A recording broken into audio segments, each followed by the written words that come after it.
दर्शकबिन नमस्कार। के साँच्चीकै नेपाली चलचित्र क्षेत्रका राजा अनमोल केसी हुन् त? यसै विषयमा विशेष जानकारी गराउने छु। पूरा भिडियोलाई हेर्नु होला। यदि तपाईले हाम्रो च्यानललाई सब्स्क्राइब गर्नु भएको छैन भने कृपया सब्स्क्राइब गर्नु होला। हाम्रा नियमित भिडियो तपाईलाई कस्ता लागिरहेका छन् आफ्नो प्रतिक्रिया तल कमेन्ट बक्समा कमेन्ट गर्नु होला।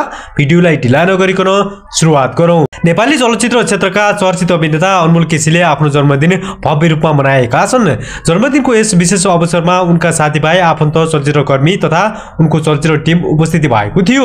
जन्मदिनको पार्टीमा सजाएको विशेष केकले सबैको ध्यान तानेको छ। अनमोलको जन्मदिनको केक ए आकारको थियो, जसको माथिल्लो भागमा उनका चलचित्रहरू राखिएका थिए। त्यसैमाथि उनको फोटो थियो र त्यसैमाथि एउटा राजाको मुकुट क्राउन राखिएको थियो।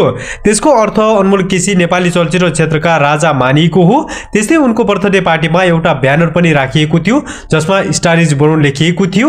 त्यसको अर्थ नेपाली चलचित्र क्षेत्रमा एउटा ठूलो स्टारको जन्मदिन भएको भनेर व्याख्या गरिएको थियो। तर के साँच्चीकै नेपाली चलचित्र क्षेत्रका अनमोल केसी राजा हुन् त? अनमोल केसीले आफ्नो करियरमा थुप्रै सुपरहिट चलचित्र दिएका छन्। होस्टेल, जेरी, ड्रिम्स, गाजलु, क्री, क्याप्टन, ए मेरो हजुर 3, ए मेरो हजुर 4 जस्ता चलचित्रले दर्शकमा राम्रो स्थान बनाएका छन्। तर अहिलेसम्म उनका कुनै पनि चलचित्रले 10 करोड भन्दा माथिको व्यापार गर्न सकेका छैनन्। अधिकांश उनका चलचित्रहरू 5-7 करोडको व्यापारमै सीमित रहेका छन्। अब सबैको ध्यान उनको आउँदै गरेको चलचित्र जेरी अन टपमा केन्द्रित रहेको छ।